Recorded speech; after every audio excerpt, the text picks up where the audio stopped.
Out of the Park Baseball puts you in charge of your favorite Major League Baseball franchise as you guide it through unlimited seasons of championship chasing. Trade players, sign free agents, draft prospects, set lineups and pitching assignments, call the shots from the dugout, and much more. If GMs and managers can do it in real life, you can do it in Out of the Park Baseball. Our first 2 tutorials covered Out of the Park's 16 basics in managing your team during a game.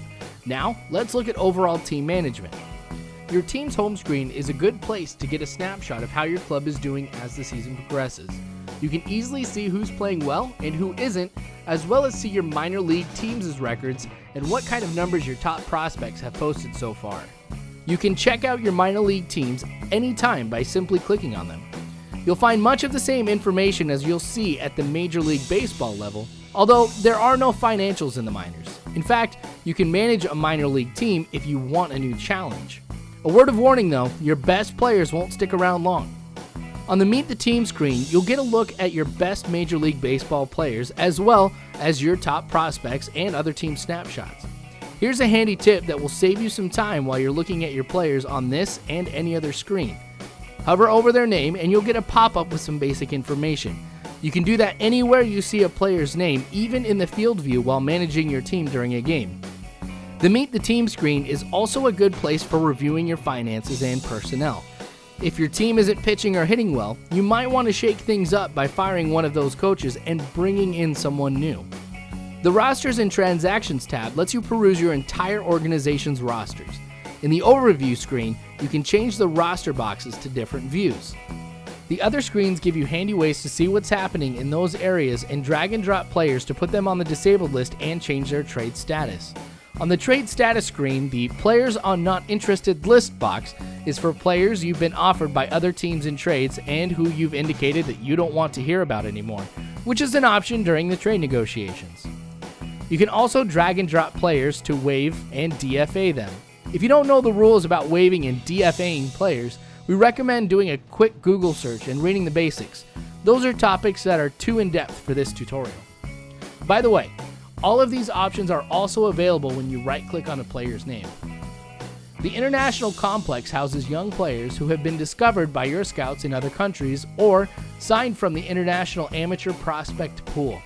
They're typically not ready for your farm system yet, so you can keep them there until they're ready for the minor leagues or until they're 20 years old, whichever comes first.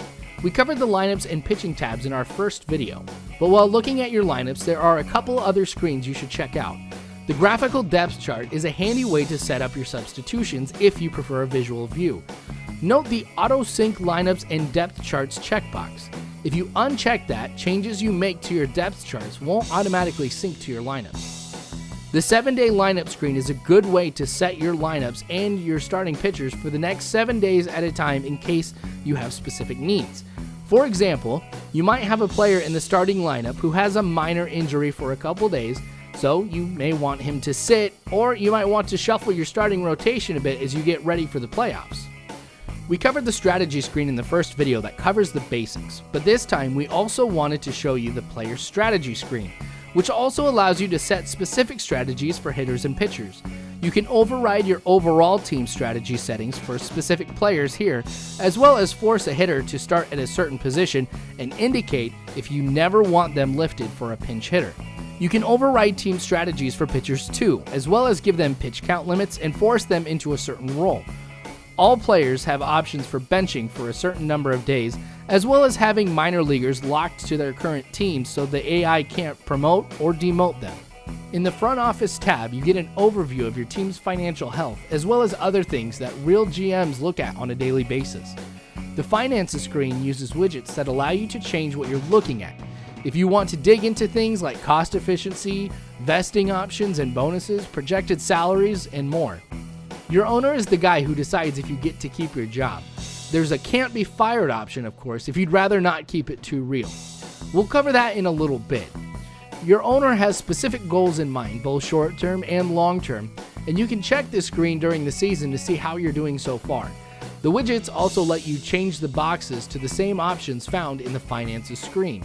The accounting and salary screens are handy for getting a handle on overall current and upcoming expenses, as well as every team's biggest expense, player salaries. Upcoming free agents shows you everyone in your organization who will be a free agent after the current season. It includes minor leaguers too, but there's a handy option to give them all an extension at once.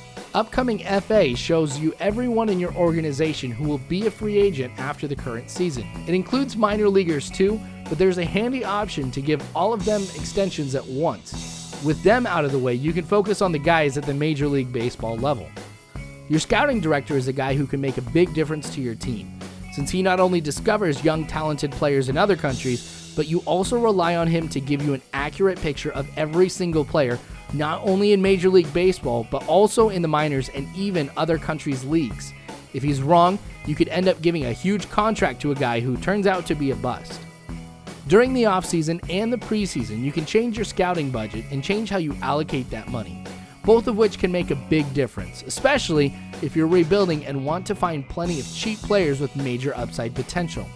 The task list is the place where you'll find players who you've requested scouting reports on. Just right-click any player to request a report on him, and you'll get one in a few days.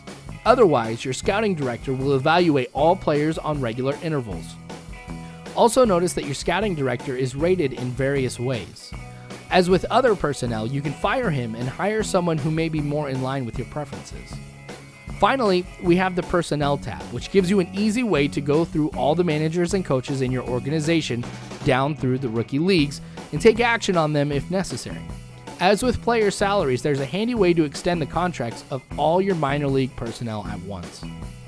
Schedule is self-explanatory.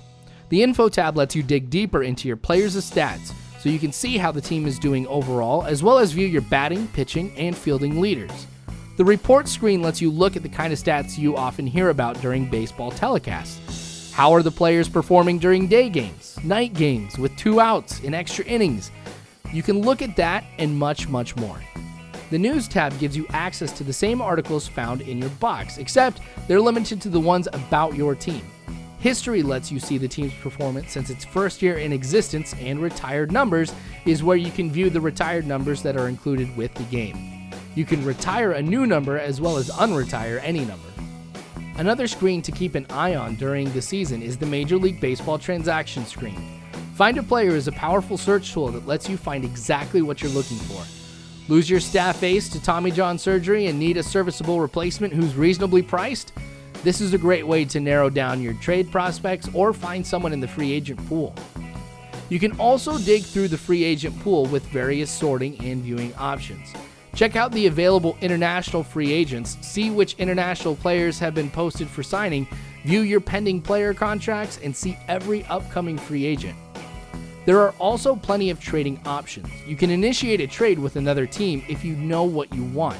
You can shop up to 3 players a day and field offers that let you start trade negotiations, and you can see who has been placed on the trading block by other teams. Strength Overview is a good way to see how the teams stack up at each position, with their starter and top prospect listed. For example, if you know you need to improve your closer, you can sort by organizational ranking and see which team is ranked the highest, so you have a target for trade negotiations. The rest of the options here are self-explanatory. The draft order is for the June draft, and the transaction logs are handy for finding a couple diamonds in the rough. The final part of running your team involves checking out your office, where you get a good widget-based view of your team's basics.